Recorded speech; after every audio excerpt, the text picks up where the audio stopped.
from Washington, D.C. From Bloomberg's Washington, D.C. studios to our TV and radio audiences worldwide, welcome to Balance of Power. I'm Joe Matthew. Tonight, roaring back, the Dow tops 50,000 for the first time as dip buyers leap back in, and Bitcoin bites back after losing half its value from its peak. Plus, Amazon and Google are all in on AI. Bloomberg's Romain Bostic is standing by to unpack it all after a volatile week. Also, high-stakes diplomacy or a prelude to strikes? What we're learning about high-level talks between Washington and Tehran as the U.S. State Department advises American citizens to leave Iran now. The ranking member of the Senate Foreign Relations Committee, Senator Jeanne Shaheen, is standing by live.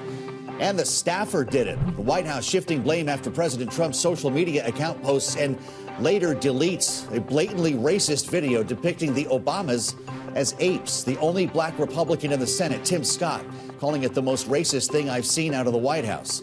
And he was not alone. Other Republicans saying an apology is now in order. The incident raising questions about who has unchecked access to the president's social media accounts. But we begin this evening with a dramatic relief rally on Wall Street following steep losses yesterday, with the Dow Industrial Average indeed topping 50,000 for the first time. The S&P 500 rising 2% for its biggest advance since May, and Bitcoin bouncing over 11% to retake $70,000. We have a lot to cover in Power Moves with Bloomberg's Romain Bostic, who's live at World Headquarters in New York. A volatile week, Romain. A volatile week and a dramatic one as well, and it ends in probably the most dramatic fashion. A big turnaround for all of the major indices after 3 straight days of, I guess what a lot of people are saying was more of a shakeout. The idea, Joe, that everybody was piled in to just a handful of names in this market, those big tech AI types of names. That trade got overextended. It got overvalued, and what we saw over the previous 3 sessions was a bit of a rethink of that. Money flowing out of that, and there was a big question as to whether, well, it was going to go anywhere else. We got that answer today. It came back into the market, but it came back into cyclical stocks, economically sensitive stocks, industrial stocks. In fact, the Dow Jones Industrial Average crossing above 50,000 for the first time ever, closing at a record high. Down transports closing at a record high. S&P 400 mid-caps closing at a record high. And the outperformance that we saw today by the small cap Russell 2000s, one of the biggest differentials that we've seen relative to large caps in quite a few months. Even Bitcoin, Joe, managed to get some of its mojo back after dropping down to almost $60,000 yesterday, back up to that 70,000 level. And now there's a big question as to where we go next here. Is it going to be earnings? Is it going to be the economy? Or is it going to be some of the, well, chatter out of Washington that moves this market next? On that front, I do want to draw your attention to one of the big outliers in the market today to the downside, and that was in the home builders. This based on Bloomberg reporting saying that the Justice Department here in the U.S. was actually looking into an antitrust investigation into some of the nation's largest home builders. That took a chunk out of names like Lennar and D.R. Horton. They did manage to pare some of their losses on the day, but still, Joe, finished in the red.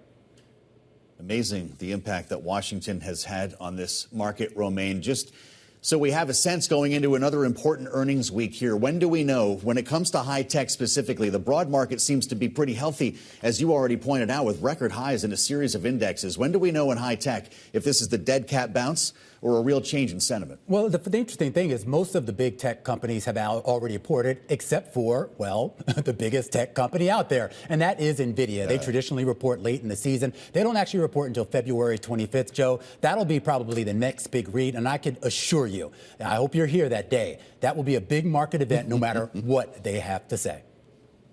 I wouldn't miss it. NVIDIA shares up almost 8%, as you say, adding $325 billion in market value today. Romain, thank you. Have a great weekend. Bloomberg's Romain Bostic here on Bloomberg. We turn to high-stakes talks today in Oman, aimed at avoiding a U.S. military confrontation with Iran. It's a goal that remains elusive, thanks in part to shifting justifications for possible U.S. strikes that have evolved from protecting Iranian protesters to preventing Iran from acquiring a nuclear weapon. Iranian negotiators who met today with President Trump's special envoy Steve Witkoff and son-in-law Jared Kushner described the talks as a good start. And we're joined now by Democratic Senator Jeanne Shaheen of New Hampshire, an important voice as she is ranking member of the Senate Foreign Relations Committee and also serves on the Senate Appropriations Committee. I should mention the senator is joining us from a rare earths processing plant run by Phoenix Tailings in Exeter, New Hampshire. And, Senator, we're looking forward to hearing more about why you're there. I want to ask you, though, first about this situation with Iran as the State Department calls on American citizens to leave the country immediately. Is this the prelude to war? Well, I hope not. I think the talks in Oman are a very good sign. I think there is great concern about Iran, both their attempt to get a nuclear weapon, and they're very close to that, as well as all of the support that they provide to terrorist groups across the Middle East.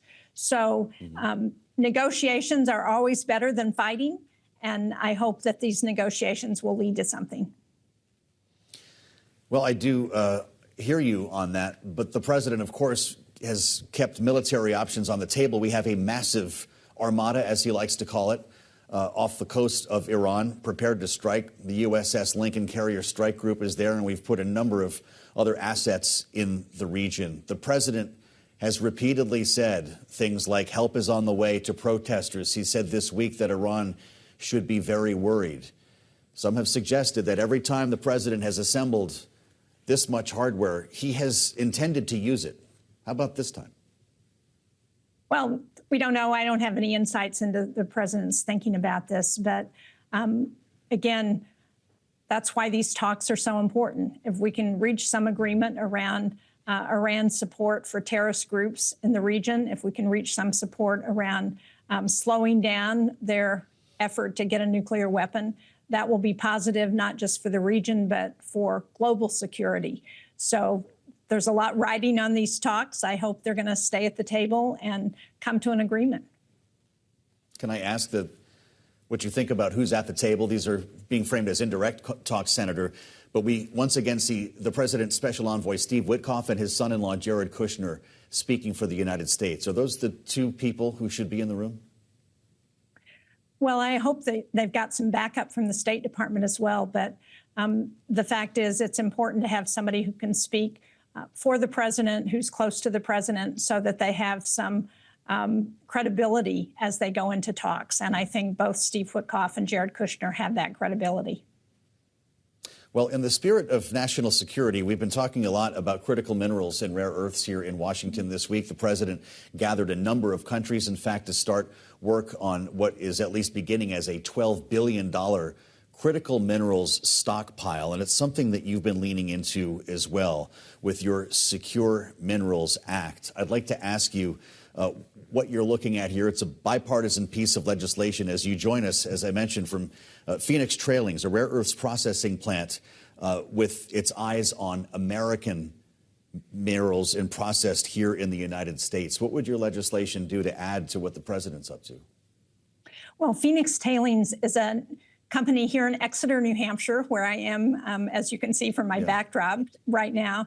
I've had a great opportunity to talk to the folks here. They're one of just a handful, a very small, less than 5 companies in the United States that are actually doing the processing of rare earth minerals. And why that's so important, as you know, and so many of your viewers understand, is because those are elements that are in everything from our appliances to our cars to our missiles and our aircraft.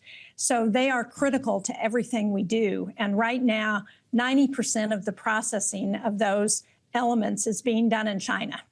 And so we are subject to whatever China's whims are about whether they're going to continue to sell us those rare earth elements. And that's why companies like Phoenix Tailings are so important. And what our legislation is designed to do is to try and support that domestic industry in the United States. What Phoenix does is to take mine tailings, so what's left over when mining is done, and they have a process here to develop those into some of the 17 rare earth minerals that are so important in all of those appliances, appliances to missiles to everything else that we use, computers in the modern world. So it's really important for us to develop that domestic industry, and that's what our legislation does. Well, the way you frame that is really important, Senator, because as we're constantly reminded in this conversation about finding rare earths, critical minerals for anything from data centers to weapons to cars, as you put it, or even our cell phones, it's not so much finding the minerals, it's processing them. How will your legislation go to enhancing processing here in the United States? Well, it sets up strategic resilience reserve, we call it, that's sort of based on the strategic petroleum reserve, and very much like what the president's proposing in terms of his policies this week as part of this critical mineral summit that he had in Washington. And so I think they complement each other. But our legislation doesn't just set up that reserve that allows us to stockpile those critical minerals. What it also does is to support a domestic industry here so that small businesses can develop the industry that they can engage, helps them with access to capital markets, with funding. We would authorize $2.5 billion for the proposal. And we're working in a bipartisan way. It would create a 7-member board that would function sort of like the Federal Reserve Board over banking, and be independent and make recommendations for how we could continue to support this industry. Spending time with Senator Jeanne Shaheen of New Hampshire, and I have to ask you, Senator, about what's happening on Capitol Hill right now. And I know that lawmakers are out of town at the moment, but we've got another deadline. We're going to be sitting here a week from tonight, possibly talking about the shutdown of the Department of Homeland Security. And I know you're familiar with the list of demands that Senator Schumer and Democratic leader Jeffries have sent to Republican leaders. Demasking is a big part of this. Body cameras, as noted already by the Department of Homeland Security, but also restrictions on the use of warrants, for instance, and some other training ideas that have been rejected out of hand by a number of your Republican colleagues in the Senate. We talked to several of them this week, Senator, including John Cornyn, Ted Budd, and Ted Cruz. Let's listen to what they said. The reason that ICE agents are having to wear masks is because the left is deliberately doxing them. They are targeting them. If they find out their identities, they are sending violent protesters to their homes. They are threatening their families. We've got them using body cams for their operations right now. I think that's a bipartisan idea. These ICE agents are being targeted by some of the anti-ICE instigators, and I think in some instances their identity should be protected. But this is just, to me, just a ridiculous request. Senator, I don't know how much of this is bluster at the outset of a controversial or difficult negotiation, but it sounds like Democrats and Republicans are oceans apart on these ideas. Does DHS shut down next week? Well, that's what the negotiation is about. And, you know, with respect to masking, obviously there would need to be a waiver to address any particular concerns about doxing. But I was governor in New Hampshire for 3 terms. The state police in New Hampshire, local law enforcement in New Hampshire never wore masks when they were going to a crime scene or going to arrest people. The fact is the American people are not only outraged, but many are afraid about the behavior of ICE. When ICE is able to kill American citizens with impunity on America's streets, there is a problem. And what we need is reform that addresses the concerns about how ICE is operating. It seems to me that's in everybody's interest. It's in the population's interest. It's in Republican and Democratic interests to try and reach some accommodation. I hope that's what these negotiations are going to be able to achieve. We've seen ICE deployed in the state of Maine. One of your neighbors, Senator, do you have any reason to believe that they would be deployed in New Hampshire? Well, we've had ICE agents here arresting people. I've been to facilities where I talked child care center, where I hear from those who are working there that they have parents who are afraid to come and drop their children off because they're worried about ICE agents. There are people in schools in New Hampshire who are worried about agents. You know, that's not making our community safer. That's making people afraid. I don't think that's most New Hampshire constituents that I talk to want a secure border. They want to send back the criminals who are here illegally. But what they don't want is people coming into their communities, disrupting their schools, disrupting their hospitals, disrupting their child care centers. So we need to pass some reforms. We ought to be able to sit down like adults responsibly and get something done and stop the name calling. Joining us live from Exeter, New Hampshire, Democratic Senator Jeanne Shaheen. It's great to have you back, Senator. Good luck to your Patriots this weekend. Tonight, the White House is dealing with something unusual, almost unheard of. Mounting backlash from within its own party.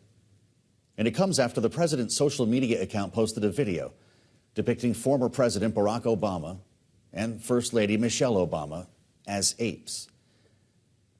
Now, we should note, Balance of Power is not showing the racist video in question here as to not amplify it, but the bipartisan response to it has been notable and newsworthy, especially from within the GOP.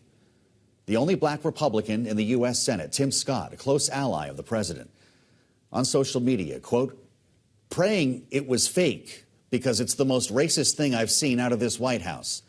The president should remove it, unquote. And it was removed about 12 hours after it was posted, but not before the White House press secretary called the mounting backlash fake outrage. The White House then said Trump had not seen the video at all, and that it was posted to his account late at night by a White House staffer. The Republican criticism, though, has not stopped. Senator Roger Wicker, chair of the Armed Services Committee, writing, "This is totally unacceptable. The president should take it down and apologize." Senator Katie Britt adding, "This is not who we are as a nation." Congressman Chairman French Hill chairs the House Financial Services Committee. "Racism and dehumanizing rhetoric have no place in our country." Congressman Mike Lawler of New York, "The president's post is wrong and incredibly offensive." He, too, calling for an apology. And I could keep reading. Many of these were posted after the initial post was deleted. Joining us now in our Washington bureau is Bloomberg's Mario Parker. Mario, this is just a snapshot. We've got a lot more here. This kind of rebuke of President Trump from his own party is extraordinary. It definitely is extraordinary, Joe. It's something that we haven't seen over the past year. And one way, the post itself was extraordinary, right? In some regards, perhaps this was a red line for many in the president's party. Mm-hmm. We've seen the president, I've covered him for almost a decade now. We've seen him toe that red line time and time again. Mm-hmm. What's remarkable about this and what you unfolded here is it's a microcosm of where we are right now with the White House in this political moment. Mm-hmm. If you go 365 days ago, there was a different bluster, a different confidence, a different footing that this White House has had.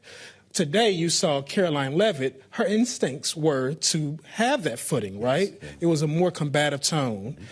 But hours later, we saw, after the public backlash from fellow Republicans, we saw that reversal. We've seen a reversal in the last few weeks on ICE, for example. Some of the drawdown in Minneapolis as well. Some of the concessions to Democrats, at least to extend the government and have some type of talks and concede that there was a heavy hand there. Yeah.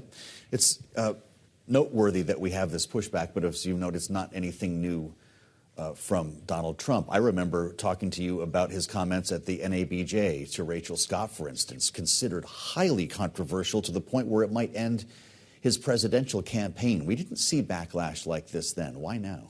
No, you didn't. You see the president he's closer to the end of his second term. Okay. That's one thing that you're saying. And again, the extraordinary nature of this meme, right? This centuries-old trope around African Americans. He's attacked. Let's not forget that he's attacked and he's mounted his political career in large part on the unsubstantiated claim that Barack Obama wasn't born in this country.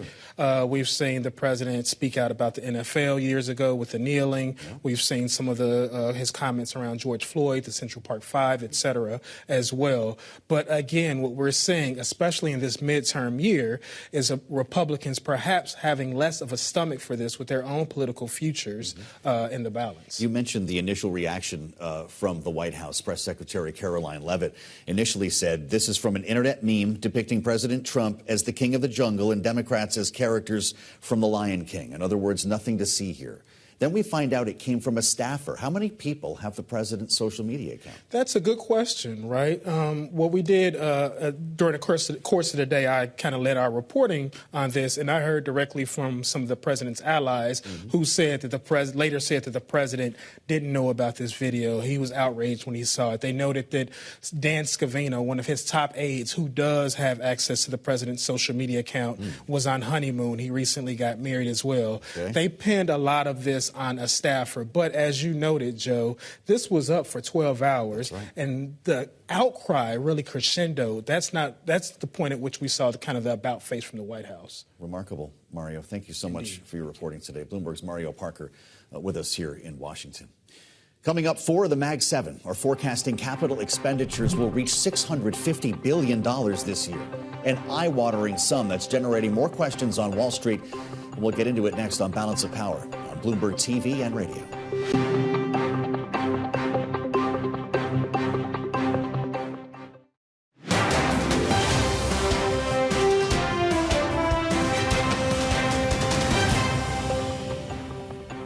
It's Balance of Power on Bloomberg TV and radio. I'm Joe Matthew in Washington. Earnings results from big tech this week exposing historic levels of capex on AI. 4 of the Mag 7 now forecasting capital expenditures will reach $650 billion this year. The poster child, Amazon, at $200 billion alone. Alphabet wasn't far behind.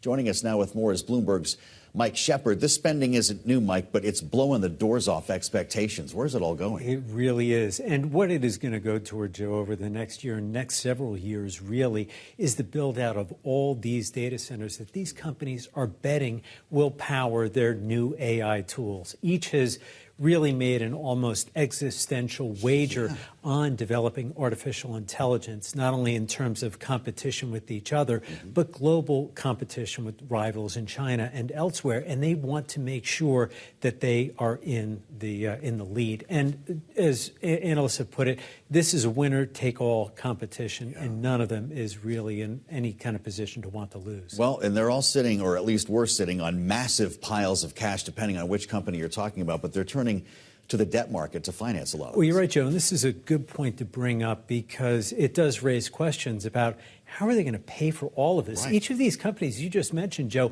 has tens of billions of cash and liquid securities on their books that they could put to use, but it is still not nearly enough to finance the kind of expenditures that they're forecasting for the coming year. And you and I were talking at the beginning of the year, well, will we see any sort of pullback or slowdown in all this spending? And actually, we're seeing it go in the opposite direction. And companies are now having to go to the debt markets. And we saw that earlier this week on Monday. Oracle had a big debt raise, $25 billion, and there was strong demand for it. And it ended up being a high-grade raise, and it really sort of augured what we expect will be hundreds of billions of dollars in borrowing by these companies. We could look back on that as an important day. As to where the money's going, NVIDIA today up 8%, adding $325 billion in market value. Broadcom's catching the bid. These are the winners? These are the winners right now. And there's some other surprising winners, too. And we should note that NVIDIA is up 8.7% today, a gain of $325 billion with a B in market valuation. And they are really the front runner in this whole race to build the hardware, the chips and processors that are needed for the data centers that Meta and Google and Microsoft are all putting together. So you will see them win, and you will also see companies like Corning, which makes the fiber that goes into these data centers, also in the lead, Joe. Remarkable.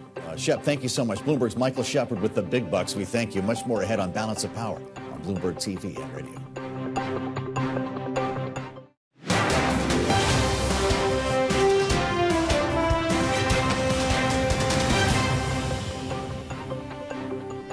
This is Balance of Power on Bloomberg TV and radio. I'm Joe Matthew in Washington.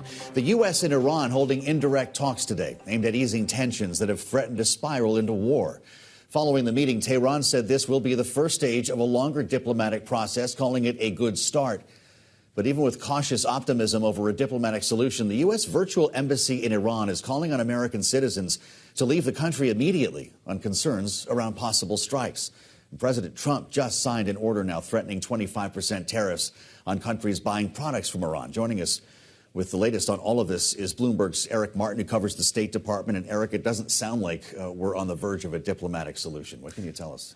Well, Joe, certainly President Trump ratcheting up the pressure here with this announcement of the potential additional tariff on Iran. And also, we've had since the start this disconnect between the two sides.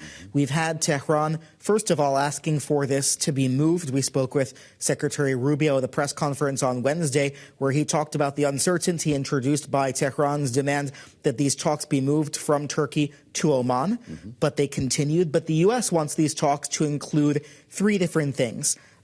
Talks on the Iranian support for proxies, on missiles, and on the nuclear program. And Iran wants them limited to the nuclear program. So you have, from the start, this problem of a disagreement about what are we even discussing and what is the scope of the negotiation here. So that's one thing that's been thrown in. Obviously, we saw this positive commentary coming from the Iranian side about positive talks. And the Iranian economy is under a lot of pressure because of the sanctions and because of the problems they've been facing in recent years. So some perception that because Iran is in a weak place, the U.S. may be able to get more concessions out of them. But importantly, this is the first time that they sit down since the U.S. bombing of the Fordo site in June and the 12-day war. Okay. So, and this is this shuttle diplomacy continuing here with Steve Witkoff and Jared Kushner. A day earlier, they were in the UAE for talks between Ukraine and Russia. Where are we with this process here? They've been to Moscow several times. We haven't seen Vladimir Putin budge. Absolutely, Joe. Well, I can confirm that we just published a story saying that the two sides will meet, the Ukrainian side and the U.S. side will meet again next week in Miami. We have a Ukrainian official confirming that Ukrainian delegation expects to travel to Miami for these talks. And we're still waiting to see, particularly on the side of Russia. We saw the renewed bombing this week by Russia of Kyiv after the truce, the energy truce that President Trump announced dramatically during the cabinet meeting last week. But that truce has now expired in terms of Russian attacks on Kyiv. And we've seen energy infrastructure attacked again amid this brutal freezing winter in Ukraine, as well as other parts of Ukraine, other cities being bombed even more intensively. And so the question remains, does Russia want to end this war? And very much the ball being seen as being in Russia's court to show that they're serious and that they have the commitment to follow through on taking yes for an answer and getting to an end of this terrible war that will mark its 4th anniversary later this month. Remarkable to think of that. Eric, thank you so much. Great reporting, as always, from Bloomberg's Eric Martin. And joining us now with insights into this and a lot more, Oana-Silvia, Romania's foreign minister. It's great to see you, and welcome to Bloomberg TV and radio. Thank you for having me. As a member of the EU, as a NATO member, are you encouraged or discouraged by this never-ending series of talks with Russia? We have to be optimistic. It's an imperative of the diplomatic world these days. But Romania's stance has been very clear from the beginning of the war and will continue to be clear. We need to both increase the support for Ukraine to have the resilience that they need through this process, especially through this horrific energy attack that they've had. We have citizens freezing in their apartments, and the international support is very important to help them go through this winter, but also to increase the pressure on Russia. And in that respect, we have just finished the 20th package of sanctions at the European level. And we see, especially that moments when we align with the United States in sanctions are moments that increase the pressure on Russia. For example, when they have a decreased profit from their oil sales, or when they have a decreased freedom of movement for their shadow fleet. All those are very important factors that increase the pressure, because our history with Russia shows us that you need to pay attention not to what they say, although that is also important, but specifically to what they do. And they have broken every rule that was ever written in the laws of war. And those are not signs of a country that wants peace. Those are signs of a country that needs to be forced into peace negotiations by the economic pressure that we collectively create. Do you worry that the United States will not be there when needed as a supporter or even leader of NATO, that this is something that the Europeans are going to have to handle on their own? You hear a lot of bluster from the Trump administration. Yet if you're taking him on his actions, he's actually been good for NATO. How do you see this right now, especially following this whole flap with Greenland? Yeah. Where's the president? So my first day on the job as a Minister of Foreign Affairs was the Hague NATO summit. So my first day on the job was the meeting with Secretary of State Rubio, the Foreign Affairs Ministerial, and then with President Trump at the summit. Why do I mention that? Is because I think that has been a key turning point for NATO, that sometimes Europeans tend to forget when the heated conversation moves from that. 5% commitment on the NATO budget is something essential. We've committed to that in Romania and always stepped up our defense expenses. But the fact that almost all allied members have committed to that creates a stronger deterrence force, creates an economic incentive for our defense industries, and I think creates a stronger transatlantic tie, because the United States has been very clear on the idea that the European allies, that we should take more of the burden sharing, and we agree on that. Yeah. I do not see, though, a path forward in which our transatlantic partnership doesn't remain essential. Yeah. And I think the United States understands that. Well, we're seeing some of that expose itself in this critical minerals project that you're here to talk about. Before I ask you about that, though, where are you with Ukraine? Is this war going to end this year? Does Vladimir Putin deserve more meetings? I think everyone is ready to do whatever it takes to achieve a sustainable peace. And what do I mean by a sustainable peace is not just a temporary ceasefire, but also guarantees that the conflict is not going to start again immediately, or that new territories are not going to be attacked. And I want to be very frank about this. We have had Crimea. And Romania and Poland and some of the countries that have experienced the complicated relationships that we've had in our history with Russia. Yeah. We have been very clear when Crimea happened more than a decade ago that we need a stronger stance as an international community. And I think what we see now through the Russian-Ukrainian conflict, obviously the unprovoked Russian aggression towards the honest, courageous citizens of Ukraine, is something that could have been avoided if we would have been more firm in Georgia, if we would have been more firm in Crimea more than a decade ago. So to answer your question, I think we need to create more economic pressure, and I think we need to create a collective support. And in that regard, we are now discussing in NATO what is the best allocation of the funding that has been fundraised through the Pearl Initiative, which is the United States proposal for European contribution to defense procurement for supporting the resilience of Ukraine. Minister Toiu, talk to me about Project Vault, because that's largely why you came here, as well as having meetings with Congress. This is a number of countries, a couple of dozen countries involved here, with $12 billion in seed money to create a critical minerals stockpile. This is obviously a long game for you that will likely exceed the length of this administration. How important is this to counter China? Absolutely essential. And you have many projects coming out of the European Union, and you have many projects coming out from the United States, Project Vault, Project Forge. And I think it's very important that we came together. We were 5 ministers of foreign affairs from the European Union with the commissioner, and also obviously more than 50 countries across the globe. We need to discuss the rare minerals issue from Romania's perspective from 2 points. One of them is that we're a resource-rich country. We have essential projects in magnesium, graphite, copper, and we want to move that in the value chain with more investments on processing, so we have closer to the final product. But we're also growing our economy on industries that are dependent. The car industry, energy, tech, batteries, and we're an essential part of the green transition, of the energy transition. So for us, it's very important to be part of the international negotiation in terms of standards, in terms of price setting, and especially in terms of like-minded countries talking to each other to have a supply chain that is not so vulnerable when someone decides to use political instruments for market dynamics. Well, I'd be very curious to hear how this might offset other trade tensions between the U.S. and our European allies, and I hope that you'll come see us again to let us know how that's going. Good luck with your meetings. Happy to. Thank you for having me. Thank you so much, Minister. Oana-Silvia, Romania's foreign minister, with us live in studio here at Bloomberg. Coming up, football's biggest matchup of the year is about to kick off, but It's the action off the field that's actually setting records, and we'll talk about it next on Balance of Power on Bloomberg TV and radio.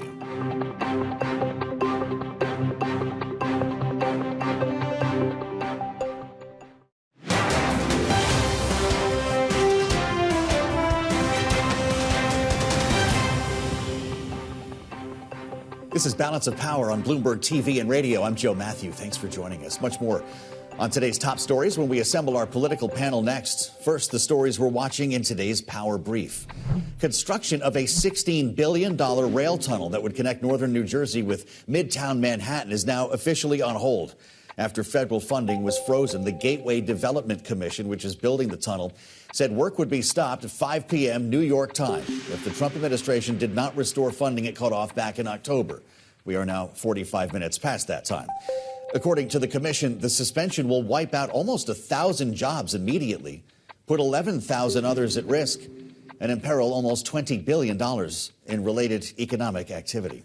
The Democratic primary race to fill New Jersey Governor Mikey Sherrill's congressional seat is too close to call. Progressive candidate Analilia Mejia surged in parts of the suburban district near New York, but is only leading her opponent, former Congressman Tom Malinowski, by about 400 votes at this point, so close that mail-in ballots may be needed to call this race. The winner of the primary will face Republican Joe Hathaway in a special election on April 16th. Vice President Kamala Harris won that district by nearly 9 percentage points in 2024.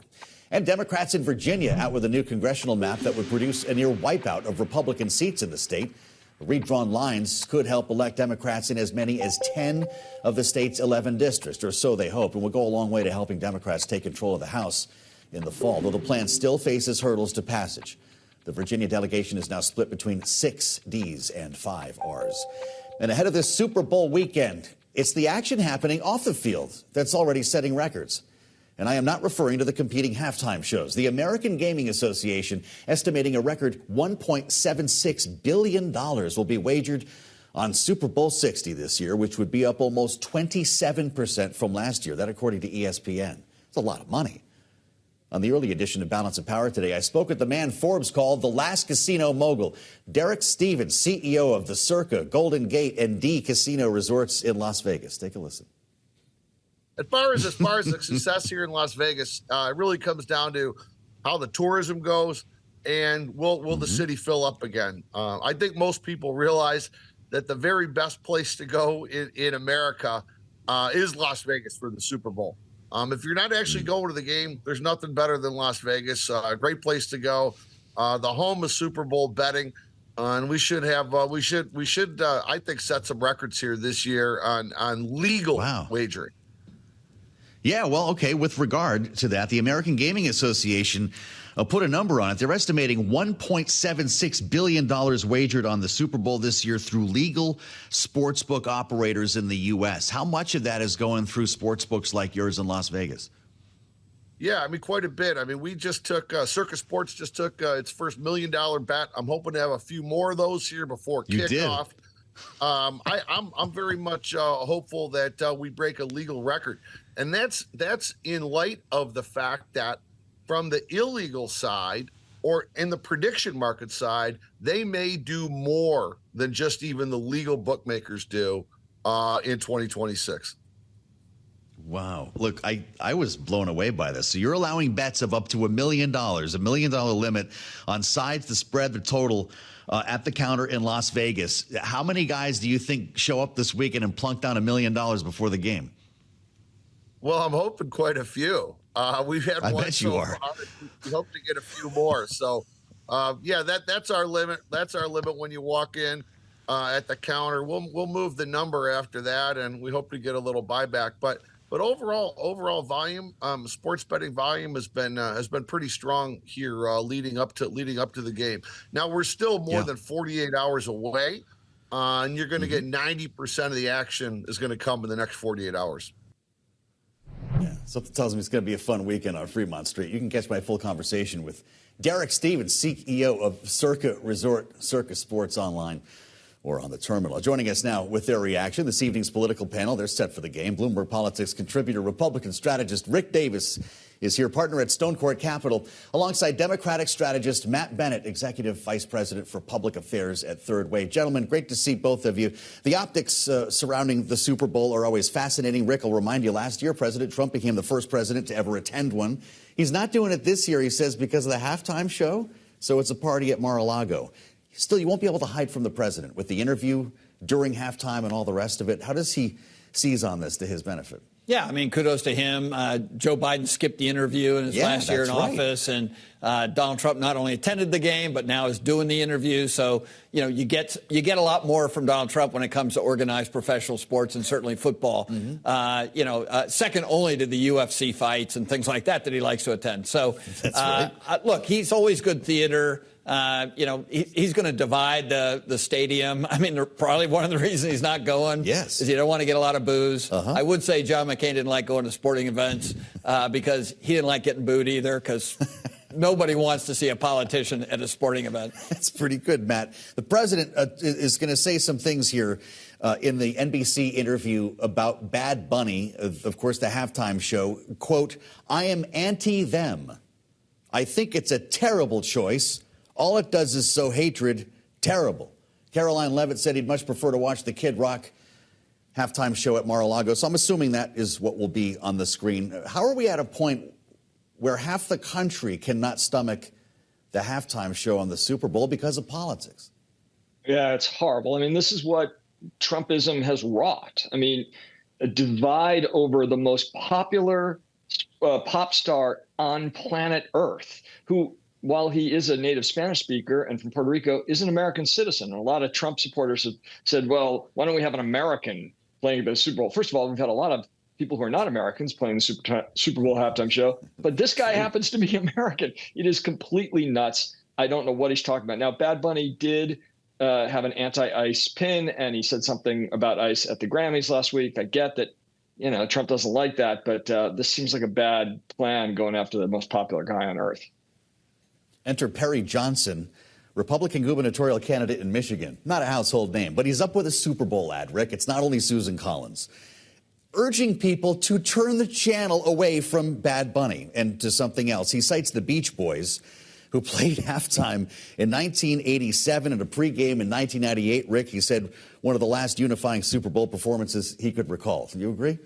I think he's a little bit stuck in the past. I think there have been really notable Super Bowl moments, and by the way, some quite controversial ones. Just ask Justin Timberlake. How about that? But like at the end of the day, back at Mar-a-Lago, yes, they may have, a different show on at halftime, but I guarantee you half that crowd's out on the lawn watching the Bad Bunny thing on their phones. Don't you know that's true? Absolutely. There's going to be a screen there with Bad Bunny on it. And I don't know why the Puppy Bowl doesn't get any respect anymore, Matt Bennett. It's been going on for longer than Turning Point USA. All right, so when we take a look ahead to next week, when we survive the Super Bowl, Washington wakes up with a hangover on Monday and is reminded that there are 5 days left to a shutdown once again at the Department of Homeland Security. Matt, do you have a sense of how this is going to play out next week? Because we've been talking with Republicans and Democrats since the government reopened on Monday, or whatever the heck that was, and they don't agree on anything, whether it's masking, whether it's warrants, whether it's training. Or do we shut down in 7 more days?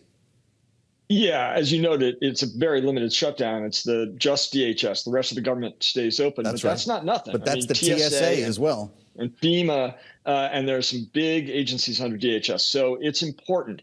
The other thing to keep in mind is the things that don't shut down, and that is ICE and Customs and Border Protection, because they got $75 billion in that big bill that they passed last year. So it's a lot of pressure on Democrats when, TSA agents have to start missing rent payments.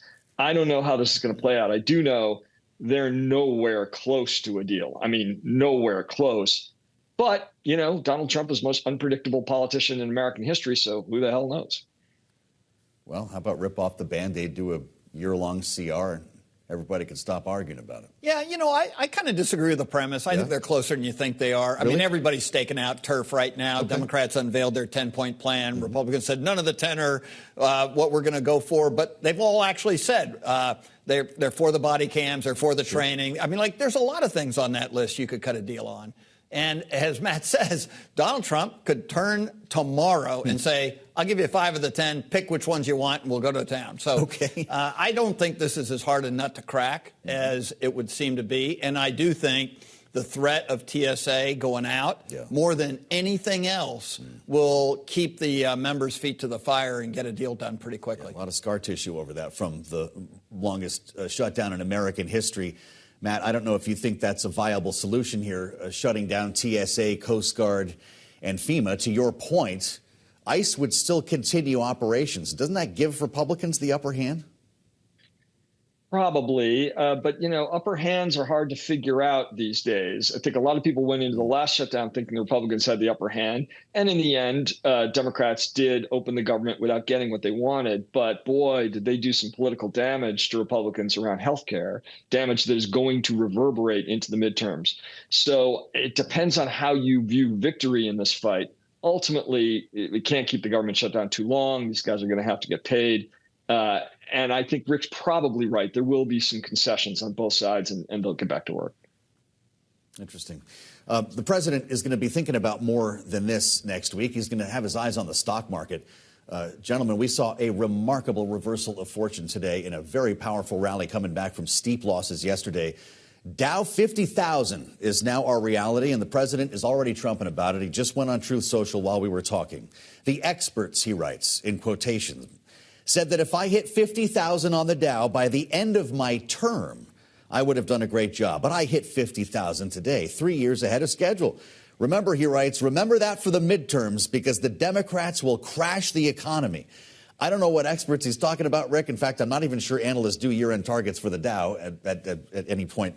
But this is a stock market he said he wasn't paying attention to following Liberation Day. Does this help him? Well, he didn't want to pay attention to it right after Liberation Day. We didn't either. It crashed. No, the reality is he loves the market when it's up, and he doesn't say a word about it when it's down. And so, look, he's a politician. That's what he's supposed to do. He's trained.